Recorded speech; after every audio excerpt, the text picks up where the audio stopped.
Hello and welcome back to Strathpeffer Junction. I have an exceptionally quick video for you today, which is just a little follow-on really to the video that I did a couple of weeks back now on Hatton's new Andrew Barclay 040 steam saddle tank loco. Now, somebody mentioned actually in a comment on one of my videos that they had or their model had suffered from some bending at the back of the cab here, and at the time I had responded to them and said, oh no, I don't seem to have that, must have been a lucky escape. But on closer inspection I actually do, and hopefully you can see here that the rear support here for the roof of the cab is bent in. It's not too bad on the other side there, but it's actually quite noticeable on this side. Now, what the cause for that is the packaging.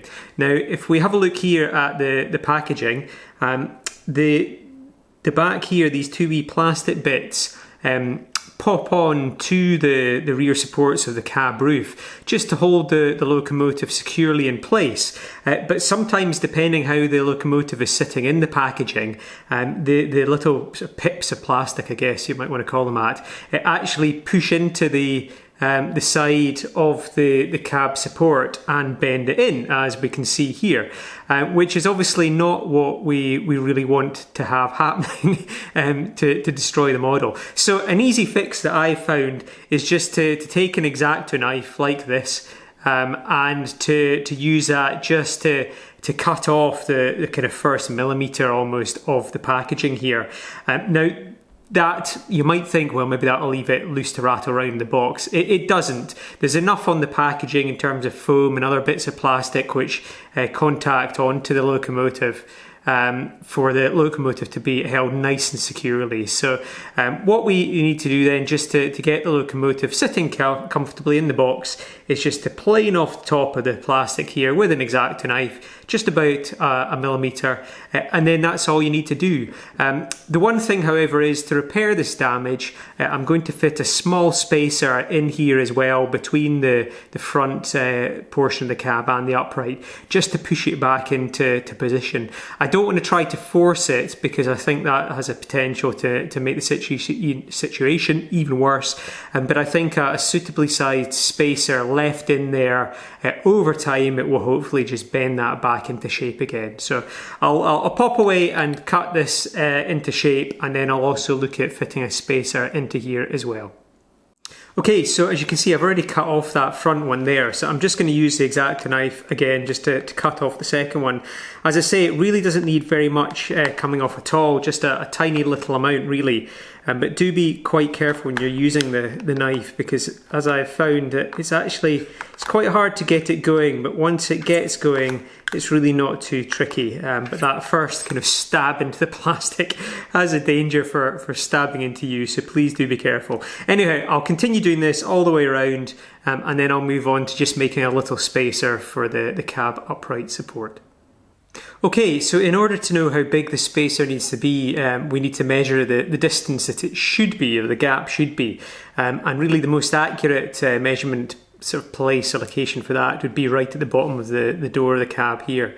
Now, there's various ways you could do it. You could use a ruler or whatever just to kind of guesstimate it or whatever, but I like to use vernier calipers just to get a fairly accurate measurement, just so we're not overstretching the gap. So all you need to do with these, I'm sure you all know, so they probably don't really need any explanation, is to line these up along the bottom of the gap there. Let's see, so they're filling that space. And what we've got there is 5.24 on the calipers there. It might be upside down where you are, I'm not sure. So it's 5.2. So I'll probably go for 5.2. Now, what I also want to do is to have the spacer going from one side all the way across to the other side of the cab, just to make sure that it stays in place, and any kind of pushing out is the same on either side. So I'm just going to quickly take a measurement along the back there, just so we can see. I want it to come out just slightly past, so that we've got something to hold on to, and so on. So that's coming out at just over 30. So that's 3 centimetres, 30 millimetres or thereby, and about 5.2 mil, which is just over half a centimetre. So those are the measurements that I'm going to go and use for this.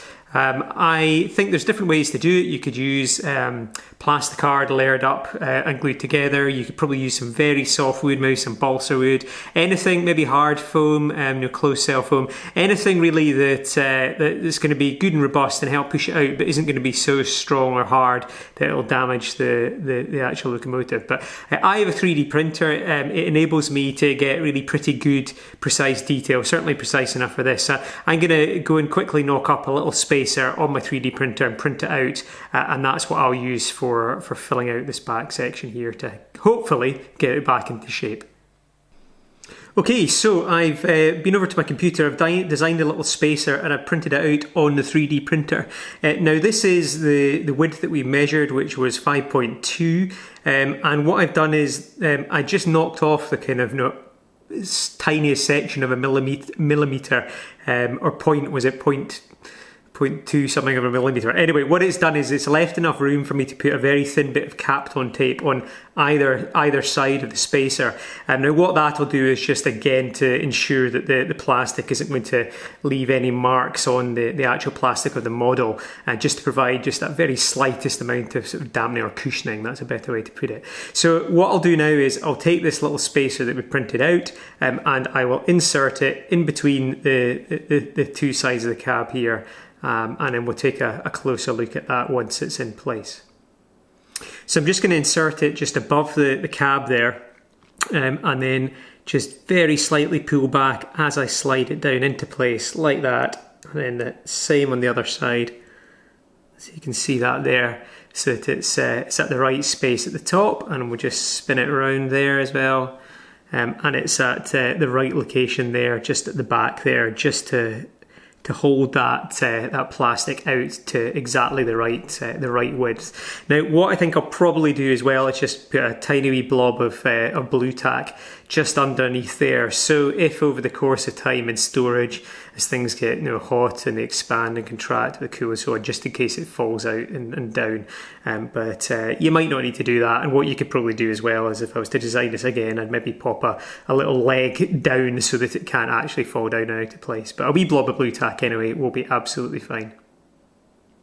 Okay, so we've got the spacer in, we've got a little blob of Bluetac, one there, one on the other side, just to keep it in place, if indeed it's needed, probably isn't.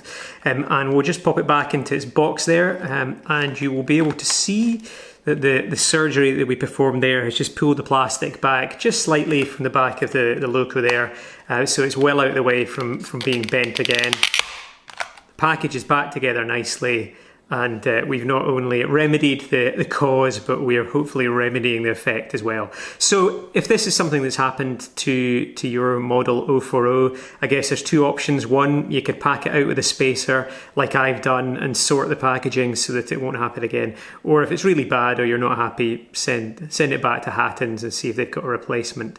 I rather suspect that it's probably more of an issue on this particular model, which has the open rear to the cab. I suspect that probably the one with the filled in back has maybe got a bit more rigidity to the rear of the cab, but it could happen as well, I guess, to it. So, but anyway, if you've got one of these ones, the kind of early style of the Barclays 040s, then do check this out, and if you need to sort it out, well, here's a possible option for you. But anyway, I'll pop that back there again so you can have one final look at what I did. Hopefully this has been helpful to anybody who's needed this, and if you haven't needed it, well, maybe it's been interesting to watch anyway. But I'll leave it there for now. Thanks very much for watching. Cheerio for now. Bye-bye.